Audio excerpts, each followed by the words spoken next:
Hello. So today let us understand a yoga called as the Vrana Yoga. So here I am not doing it on the board because it has multiple combinations and it will be very difficult for me to show that on the board, but I will be putting on some example charts to make you clearly understand this yoga because it's not easy to understand this yoga. The criteria is very simple. But to understand the yoga, it is extremely difficult because the lordships of the planets are multiple. I'll explain. So, Vrana Yoga happens when a person suffers from diseases which are high intensity in nature, like carcinogenic, like cancerous, or high infections and tumors, etc. So this is, as you should understand, that in this yoga the spread of the disease depends on the planets which are associated, and it also depends on how they are placed in the chart, the avastas. So I'm going slow here because it's not an easy subject anyway. So the criteria is the sixth lord, that is the Rogasthana Adhipati, should be a malefic. Now, immediately, the question is whether it should be a natural malefic like the Saturn, Mars, Sun, Rahu, Ketu. In the case if the sixth house falls, the midpoint falls over Shatabisha Nakshatra of Kumbha Rashi, or the midpoint falls in Scorpio for Ketu. I'll not take those own houses because there is a lot of conflict. People do not want to allot houses to Rahu and Ketu. It has been given in some texts, but not entirely in all the texts. So, sixth lord, if it is a natural malefic, if that is the case, then for many ascendants where Jupiter becomes the sixth lord, like for the ascendant of sign of Libra, then sixth lord will never be a malefic. It should also be understood here that Naisargika Mitratva, Tatkalika Mitratva, Panchadika Mitratva has to be done. That is, natural friendship and enemy, natural, that is a temporary friend and enemy, and both mixed together has to be seen. Panchadika, that is, there are the five things which are taken into consideration. That is best friend, friend, neutral, enemy, bitter enemy. All these five have to be understood. These tables I have done it in one of the videos. I will be linking that video in the end screen. So please go through that to understand how to calculate which is an enemy, bitter enemy, and which is a best friend in the horoscope for other planetary positions. But here we are talking from the ascendant sign.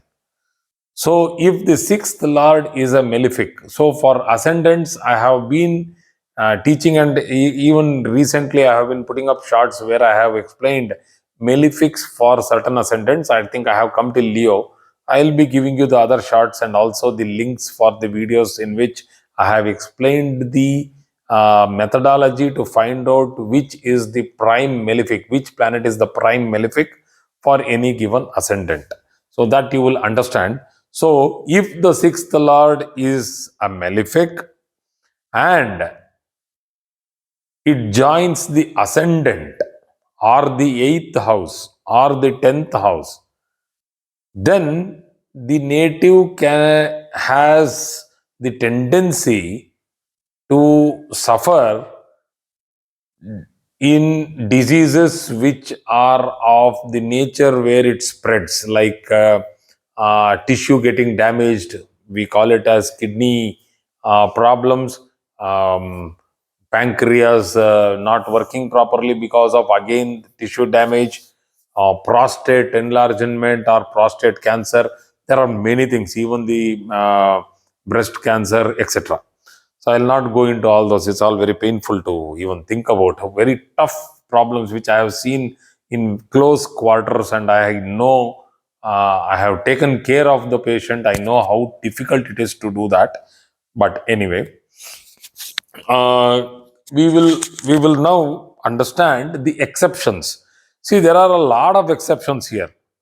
Like, for example, if I am telling the sixth lord is a malefic, what for the sign of Taurus? If Taurus is the ascendant, then the sixth from Taurus is nothing but Libra. The Lagnadipati, that is the ascendant lord himself, will become the sixth lord. And is it a malefic? Obviously not. So then how will it manifest? So the intensity will become less, but still I have taught you very clearly, when the Lagnadipati, whether it is a sixth lord or not, if it goes to the eighth house, it gives rise to what we call as a Deha Kashta Yoga. If the Lagnadipati goes to the sixth house, it gives rise to Roga Grasta Jataka. So try to understand this particular point neatly. If it is, for example, the sign of Scorpio is the ascendant, then the sixth house becomes Aries, and if Mars is posited in Aries, it gives a great combination of valor, service, and shaurya, courage. So now, does it give a bad? Is it a bad placement when it is sitting in the eighth house? Obviously, if the ascendant Lord Mars for the sign of Scorpio as an ascendant is going and sitting in Gemini, obviously it is a bad position. So here it should get associated with the ascendant. The sixth lord should get associated with the ascendant, the eighth house, or the 10th house. So Deha Kashta Yoga, because of the Roga.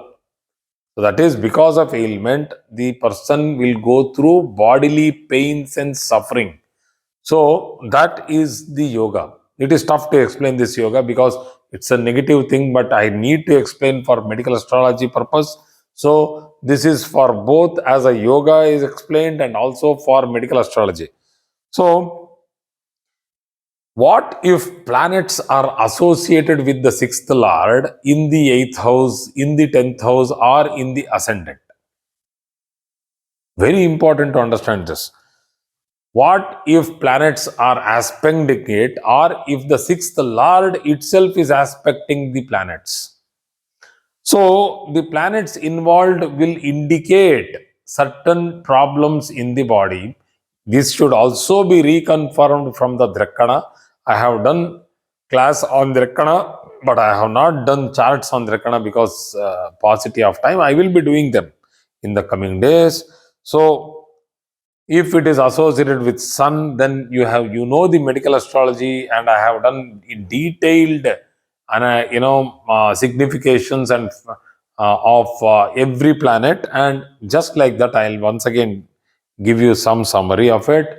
Sun means it will be affecting the blood pressure, bone, thickness of bone, porosity, heart problems, etc., etc., etc. Moon for eyes, teeth, the body fluid, urinary tract infections, etc. Mars, vitality, bone breakages, fractures, tears, cuts, tendon tears, so many things. Nervous system, if it is Mars, skin and nervous system. Skin, in the sense, usually skin comes under Moon and Mercury. When it's under Moon, it is a different kind of a thing. When you see allergies, eczemas, fungal infections. Here, Mercury means it is the dryness of the skin, whether there is, you need to take oil supplements, the hair fall, all this can be seen here. For Jupiter, digestive disorders, liver problems, many other problems of the abdomen and breathing. For Venus, we see the fertility, the main important things: fertility, progeny, and other factors. Once again, for Venus, which is the veins, Venus controls the blood circulation in the veins like varicose veins, etc. For Saturn, it is giants, all limbs and joints going through difficulties like gangrene, tough problems.